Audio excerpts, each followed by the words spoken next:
Climate scientists have been scary predictions for quite a while now.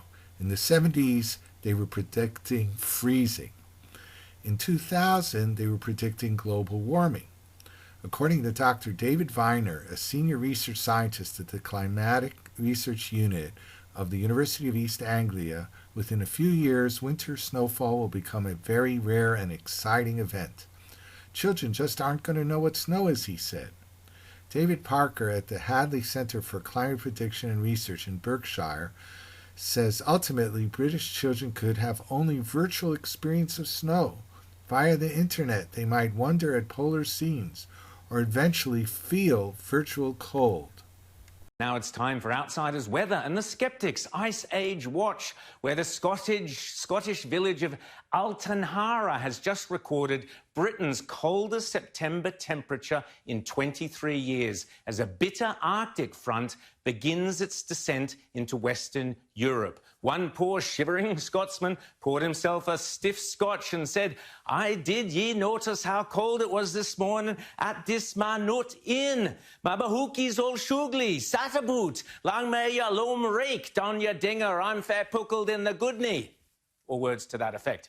But it's not just Scotland feeling the icy embrace of the grand solar minimum and low sunspot activity we are currently in. The European ski fields are opening early this year thanks to heavy summer snow in September. Meanwhile, Australia is preparing for a bumper harvest, according to The Guardian, as rain boosts New South Wales winter crops by 300%. The wettest winter in the state since 2016, explains the Lovey's favourite newspaper, has brought an incredible turnaround, not only in rain, but for grain growers hit by the drought. Thanks to above-average rainfall between March and August, winter crop production in New South Wales is predicted to rise dramatically. Even the rain that falls isn't actually going to fill our dams and our river system. Oh, what an amazing prediction that was from global warming guru Professor Tim Flannery. Here's Tim's tip for this year's Melbourne Cup.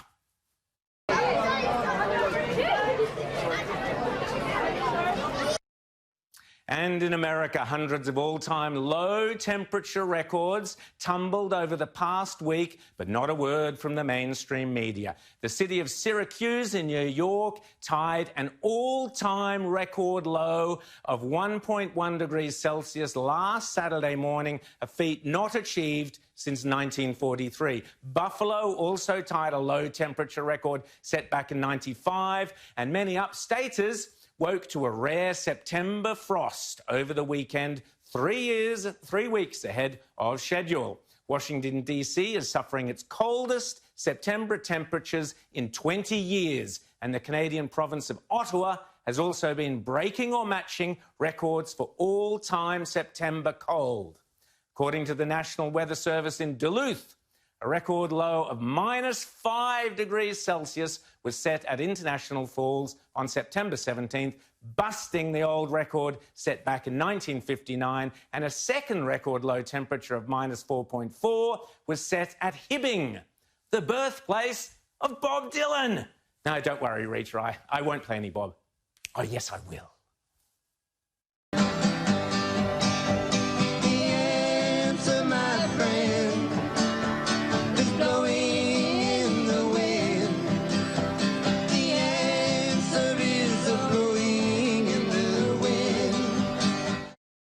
Yes, the answer was certainly blowing in the wind down in Ballarat this week, especially if you were one of those poor, sodden school kids being dragged off to a global warming protest by your lefty teachers or your greenie parents. Heavy snow fell in Ballarat with a polar blast, creating what is said to be its coldest ever September day on record. Yes, the poor little shivering darlings had to cancel their global warming protest because of the heavy snow blanketing the region. You can't make this stuff up. Record cold Septembers in both the northern and southern hemisphere. Global warming, obviously. And with exquisite timing, our so-called Conservative government this week decided to officially join the global warming cult. Disgracefully, Morrison, who is only in power thanks to the hard-working coal miners of Queensland, stabbed them in the back with the release of his energy blueprint that pours billions of your dollars into, clean hydrogen energy storage. That's Turnbull's pushing water uphill stuff. Green steel and aluminium. Good luck with that. And carbon capture and storage in soil carbon projects. No mention of coal anywhere. What a disgrace. Zali and Greta must be popping the bubbly. Still, we've got exclusive footage here on Outsiders of the first of Scott Morrison's amazing new renewable energy schemes already up and run and powering our future major cities. The Scorpio 6 space capsule is on its 9th orbit and passing just a few hundred miles east of the Hawaiian Islands. Stand by now for a direct communication from the astronauts. All right, pedal, everyone. Pedal. Pedal. And that's it for Outsiders Weather and the Ice Age Watch, the Skeptics Ice Age Watch.